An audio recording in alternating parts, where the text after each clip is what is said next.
Hello everyone, good morning all of you. कैसे हैं आप सब? आई होप सब अच्छे होंगे और आपकी स्टडी भी बहुत अच्छी चल रही होगी और अपनी लाइफ में पॉजिटिविटी के साथ आगे बढ़ रहे होंगे।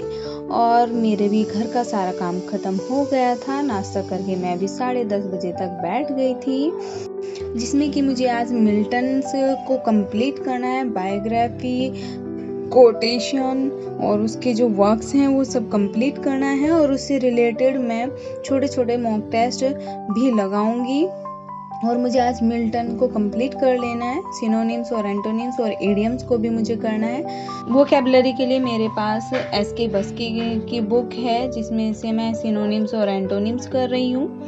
और मैंने इडियम्स भी स्टार्ट कर दिए हैं, तो मैं डी और ई, उसमें ज़्यादा नहीं है, डी और ई लेटर्स को मैं आज कंप्लीट कर लूँगी।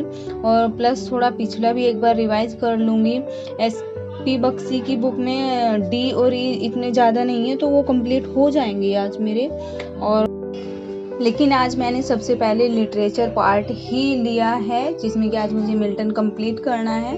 और मैं पहले एस.के. अरोरा की बुक से कर रही हूँ। मेरे पास एस.के. अरोरा की बुक है और मैंने जो नोट्स बनाए थे वो उसमें से रिवाइज करूँगी, प्लस उसी में से मैं रिवाइज भी कर रही थी। और फिर मेरे पास यूथ की बुक है, वो बहुत पुरानी है। मुझे सबसे पहले उसमें से ही ज़्यादा अच्छा लगता है रीड करना, सारा रिवाइज करना मैं उसी में से ही करती हूँ। और सच बताऊँ, चाहे आप कहीं की भी बुक ले लो, एस.के. अरोरा की बुक हो या कोई और सोर्सेज हो, लेकिन यूथ की बुक को अगर आप 2 या 3 बार, अगर आप 3-4 बार उसी को पढ़ लोगे ना, उसमें हर चीज़ है। एस.के. अरोरा की बुक में भी जो वो है ना, सब कुछ वही उसमें है। और मेरे पास तो पुराना वर्जन है, बहुत पुरानी है, लेकिन अब तो नया हर चीज़ ऐड करके और पेपर्स और ईयर के आए होंगे। लेकिन वो बुक बहुत अच्छी है, सच में मैं खुद से बता रही हूँ। ये मैं पढ़ती हूँ, मैं एक बार रिवाइज कर लेती हूँ मैं एस.के. अरोरा की बुक से भी, लेकिन मुझे बेस्ट बुक लगती है यूथ की। और अब मैं लर्न करने बैठ गई थी वोकैबुलरी को। वोकैबुलरी थोड़ा सा माइंड, वो पढ़ते पढ़ते एक सब्जेक्ट को बोर हो जाते हैं। लिटरेचर पढ़ रही थी, तो फिर मैंने अपनी वोकैबुलरी की थी, जिसमें कि मैं एंटोनिम्स, सिनोनिम्स और वन वर्ड सब्स्टिट्यूशन तो मेरे पहले हो ही गए थे इस बुक के। और अब मैं इडियम्स कर रही हूँ। बहुत बार ऐसा होता है कि एक हाउसवाइफ घर की सेवा करने के चक्कर में अपनी जो इच्छाएं होती हैं वो दबा लेती हैं। उसे फैमिली से इतना सपोर्ट भी नहीं मिल पाता है। अगर पढ़ने का मन भी होता है तो घर की सेवा, फैमिली मेंबर्स, उनकी सेवा करने में, उनको खाना बनाने में, घर का काम करने में लग जाता है, मन बहुत होता है।